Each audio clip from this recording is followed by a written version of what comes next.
Look at it. He's nothing given. You've never seen 50 give nobody no flowers, no respect. He just play on people downfall. Diddy, Irv, Gotti, Ja Rule. Yeah. Now Big Meech. You've never seen 50 say nothing positive. G-Unit Film Studio out there in Louisiana where that cheapest land at. You thought you was gonna be able to do it. You thought you was gonna be able to get them loans, and it ain't. What's wrong? What's taking so long? Looks like the drama between 50 Cent and Big Meech just exploded in a whole new direction. Big Meech straight up roasted 50, saying he's gone broke, all because of their beef, and it ain't just talk either. Rick Ross jumped in and spilled major tea, saying 50's been struggling to fund his new G-Unit studio. Word is he can't even get a loan because his credit's trashed. 50, who own your masters? Who own your masters? I buy your masters. You better shut up. Ross even threatened to snatch up 50's masters if he didn't fall back, saying, he clearly hurting for cash. That's bold, but let's be real. This is 50 Cent we're talking about. You think he's gonna sit quiet while Ross and Meech throw shade? Nah. 50 fired back hard, threatening to drop some savage receipts, like real deal proof of who's actually broke out here. Still, fans started asking the real question, what's really going on with 50's money? Is he actually slipping from his billionaire throne? Or is Rick Ross just talking wild to push his buttons? Nigga took a picture with Rick Ross. You like a hoe, nigga. Put your back against the wall and just slide down. You already know, car show going down June 7th. Get online right now, get your tickets right now. But for the hustlers, I want y'all niggas to understand you gotta stop making business personal. Now here's the twist. Word on the street is Big Meech and Rick Ross might actually have the upper hand in this beef. People are saying 50 can't even keep the lights on at his own studio. And Meech and Ross, man, they're out here celebrating, acting like they're the reason 50's money ran dry. They've been clowning him heavy, saying he'll come crawling back begging for a lifeline once he's tapped out. But let's not get carried away. Are Meech and Ross living in some fantasy world? Because last time we checked, 50 Cent was holding down billionaire status. And real billionaires don't go broke over beef. Especially one about who snitched and who didn't. 1,000 just for this Cuban. This Cuban is like 1,100 grams. It's chunky, real big. I really can't have this on for longer than 3 or 4 hours. My neck started hurting. The lock say Eliante on it. You know, say his name, his signature. They got the 3 big boogers on each side. So ain't no regular Cuban. You know, you might find a regular Cuban for 50 or for 100 maybe, but you know, it's 200 just for a kilo. What's the pendant cost? 3, just for a pendant. This some shit like, either I give it my daddy, like when he come home, like I keep this forever. Like. If you've been keeping up with this wild 50 Cent and Big Meech feud, then you already know Rick Ross is deep in the mix. The whole mess kicked off when Big Meech teamed up with Rick Ross for a big welcome home concert, a move that was supposed to bring in major cash for both of them. But guess what? That concert got canceled at the last second, and nobody gave a clear reason why. Right away, people started pointing fingers at 50 Cent. The streets were buzzing, saying 50 didn't want Big Meech stacking paper with his enemy Rick Ross. Of course, 50 tried to shut it down fast, claiming he had nothing to do with it, but fans weren't buying it one bit. Rick Ross wasn't holding back either. He came for 50's neck, calling him a hurt hoe and saying he needs to stop crying and accept the fact that him and Meech are out here making moves without him. And let's be real, 50 never liked the idea of Big Meech and Ross teaming up in the first place. He made that loud and clear, throwing serious shade at Meech and straight up calling him a rat. To 50, Rick Ross is still Officer Ricky, and anyone hanging with him can't be trusted. But here's where it gets messy, real messy. Turns out 50 had actual receipts claiming Big Meech snitched to get out of prison early. And then 50 dropped a bombshell that had everyone shook. 50 Cent wasn't just throwing shade, he was planning a full-blown expose. He started working on a tell-all documentary about Tammy Cowans, the woman with all the secrets, especially the ones that could blow Big Meech's image to pieces. This doc was set to reveal exactly who, when, and how Meech allegedly snitched. No holding back. Now, for those who don't know, Tammy wasn't just some random friend. She was super close to Big Meech. And rumor has it, things might have been deeper than just friendship. Meech even sold her the life rights to his story, meaning she's the only one legally allowed to make movies, books, or shows about his life. That's huge. Called Tammy Cowans, she's privileged to what's called the affidavits in support of the wiretaps. Okay. It's like 3 affidavits.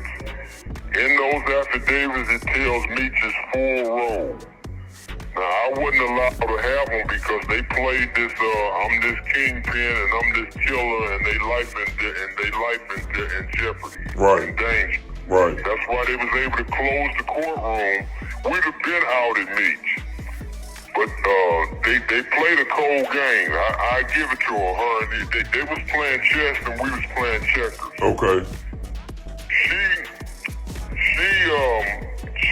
used the threat of her life and that I was gonna have some hitmen in the federal courtroom to kill her. And they closed the courtroom to me and my shit standing room only.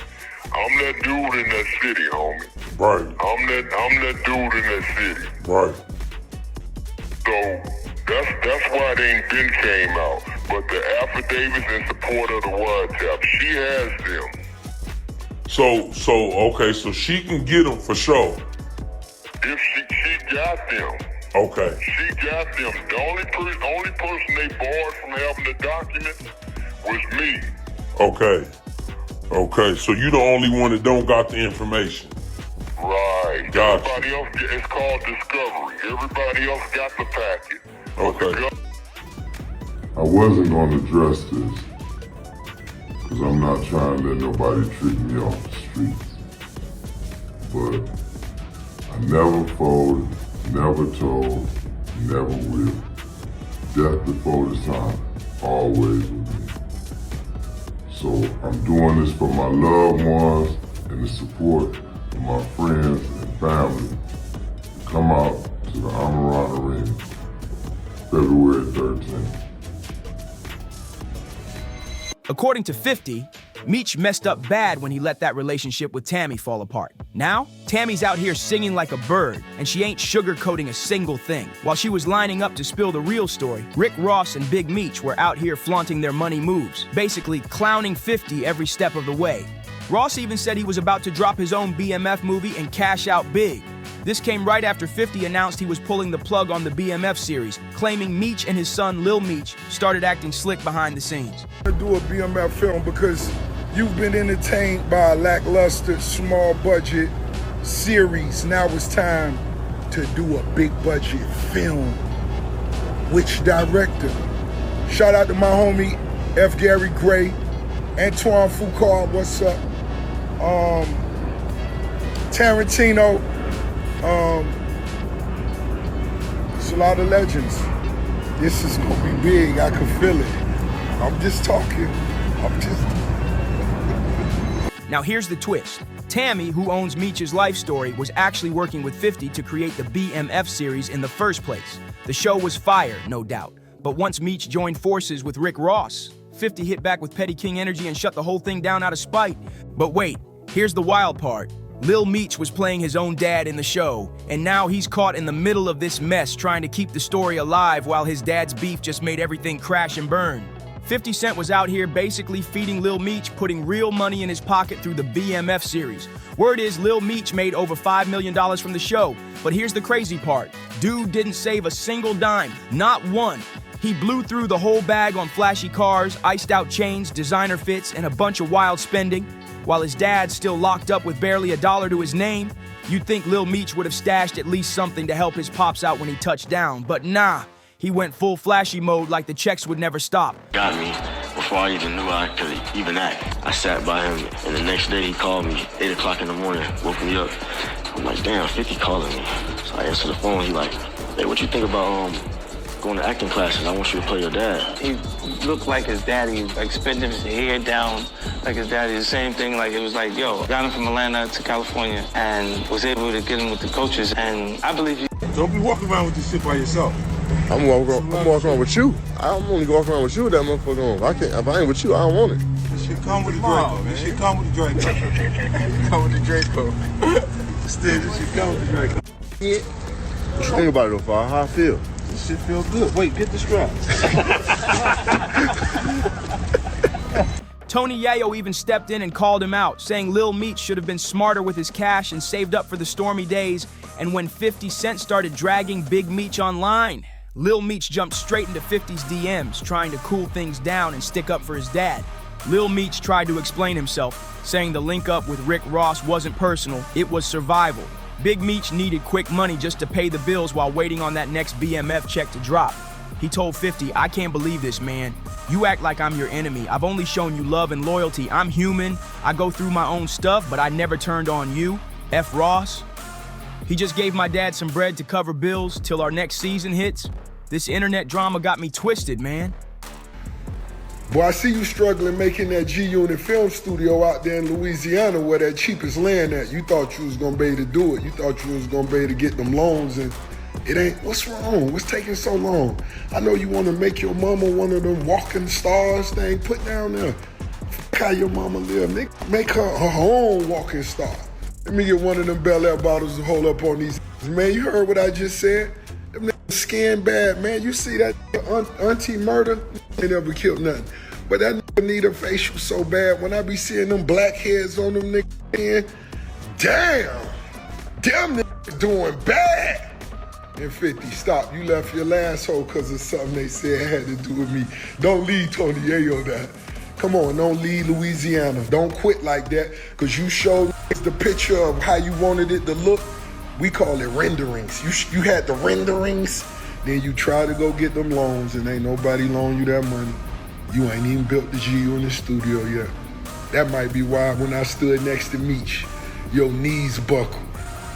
Your knees buckled. Put your back against the wall. Po nigga, you po hustler. You know me in real life. That's what Lil Meech told 50. But 50 wasn't trying to hear it. Instead, he dropped a nuclear bomb that flipped the entire beef upside down. He posted a screenshot of Lil Meech's message with a cold caption, "What next season?" He basically confirming that the BMF series is dead. Then came the real shocker. 50 announced he's taking the BMF story to a whole new level by teaming up with Tammy Cowans to drop a no-holds-barred documentary. And let's just say, it's not gonna be pretty. He's out to expose everything about Big Meech, who he's now calling Big Screech. This move crushed both Big Meech and his son. Without those BMF checks, they're left scrambling. We already saw how Lil Meech burned through $5 million like it was pocket change. And let's keep it real. What kind of job is Big Meech supposed to get after doing all that time behind bars for trafficking? If they want to live the flashy lifestyle they're used to, Lil Meech has to either bounce back into acting or somehow reignite a rap career. But after going head-to-head with 50, that door might be closed for good. Now here comes Rick Ross trying to play savior. Right after 50 pulled the plug on BMF, Ross fired back, saying he'd make his own version of the BMF story. And not just that, he claimed it would be way better than anything 50's G-Unit studio could ever put out. But here's where Ross hits a wall. 50 Cent actually owns the rights to the BMF brand. Yup, sources told TMZ that Rick Ross can't even move forward unless he gets permission from 50 himself. And let's be real, 50 Cent giving Rick Ross the green light, that's never happening. But just when you thought the drama had peaked, it went even wilder. The moment 50 made it clear he wasn't putting another dime into Big Meech's family, everything flipped. The loyalty? Gone. Suddenly, Lil Meech and his pops were out here moving real funny, linking up with all of 50's enemies in plain sight. Next thing you know, Lil Meech is popping up at clubs with Rick Ross, posing for pics on purpose, making sure 50 sees every one of them. No shame at all. But wait, it gets messier. Big Meech and Lil Meech took it another level up by connecting with none other than Floyd Mayweather. Yeah, the same Floyd who's been beefing with 50 for years. Lil Meech posted a pic of him and Floyd hanging out, captioned "Real Power," a bold jab at 50's hit show Power. And if that wasn't enough, he dropped another photo with the classic shush emoji, like they were cooking up something big behind the scenes. It was starting to look like Lil Meech had switched teams completely, riding for his dad, but going full-blown op on the man who gave him his first major break. Wild part? Just weeks before, this same dude was in 50's DMs saying F Ross and pledging loyalty like a soldier. Now he's out here doing the exact opposite. But this is what happens when too many voices start whispering in your ear. One minute you're cool with someone, next minute you're siding with everyone they beef with. It's like Meech and his son just forgot how 50 held them down when no one else did. Even Boozy chimed in, saying he didn't like how soft Lil Meech came off in that message to 50. If it were him, he said he would have made it crystal clear, loyalty to family first, no hesitation. But 50 Cent wasn't gonna stay quiet forever. He finally clapped back, and this time, he let it all out. He explained exactly why seeing Big Meech and Lil Meech hanging with his enemies hit different. He said, "I did more for Meech than anybody in his life. That's why Boozy reacted the way he did. Every time Meech got locked up, I was the first one he called. I bailed him out. Every time. Then I see him laughing at his pop's post. That's when I knew. He's a snake too. He belonged with them." 50 didn't stop there. He broke down how he was basically a father figure to Lil Meech while Big Meech was locked up. He paid for acting school, cleaned him up when he was using, and made sure he had money in his pocket so he wouldn't get caught up doing illegal stuff. But everything started changing once Big Meech got out. According to 50, that's when bad advice started messing up Lil Meech's head. While 50 was trying to teach him how to manage money and stay clean, Big Meech was hyping him up to flex, spend recklessly, and live wild. I thought about it, 50 said, and I think Big Meech just didn't like the bond me and Meech had. I'm telling him to chill with the drugs. Meech is telling him it's cool. I'm telling him to stop blowing all his money. He's bragging about how much he spent. What people don't know is I had to send him to rehab. And then 50 dropped the hammer, saying even Russell Hornsby, who played in the BMF show, noticed something was off. Meech was high as hell on set, throwing up during a weapons test, 50 revealed. Then Ian hit 50 with the final straw. He said that little ninja had whippets in his truck. 50 was like, what the hell is whippets? Turns out it's that gas stuff found in BB guns that people inhale to get high, wild. After everything 50 did for Lil Meech, to have him flip like that and then publicly disrespect him, that's straight up betrayal. But don't think this chaos is cooling down anytime soon, not even close. Rick Ross is still out here throwing shots, recently clowning 50 and saying he's too broke to even build his new G-Unit studio. According to Ross, 50's credit is shot and no bank's messing with him. In another video, Ross straight up threatened to buy 50's masters, just to toss some coins in 50's pocket. That's cold. And word is, 50 saw all this and snapped, talking about dropping receipts to show who's really broke out here. 50, who own your masters? Who own your masters? I buy your masters. You better shut up. I will buy your masters. 50 laughed off the idea that this whole Big Meech beef is hurting his bag. Let's be honest, how much pull does Big Meech really have these days? Yeah, he was big back in the day, but it's 2025 now. The economy's a mess, Diddy's behind bars, and folks are just trying to survive out here. Ain't nobody got time to worship some ex-con trying to play street legend in the internet era. 50 might have been right when he called Big Meech a wannabe Pablo Escobar. The idea that Meech got enough influence to mess with 50's money is a joke. Let's not forget, 50's gone toe-to-toe with way bigger names than Meech or Ross and came out untouched. Still, you know 50 gonna flip this whole circus into a viral moment because that's what he does best. Now let me ask you, do you really think 50 Cent is going broke? Could this beef actually be messing with his money, or is Rick Ross just projecting his own struggles onto 50? Drop your thoughts in the comments. And don't forget, like, share, and subscribe if you want more raw celebrity drama, untold beef, and behind-the-scenes receipts. Smash that button and I'll catch you in the next one.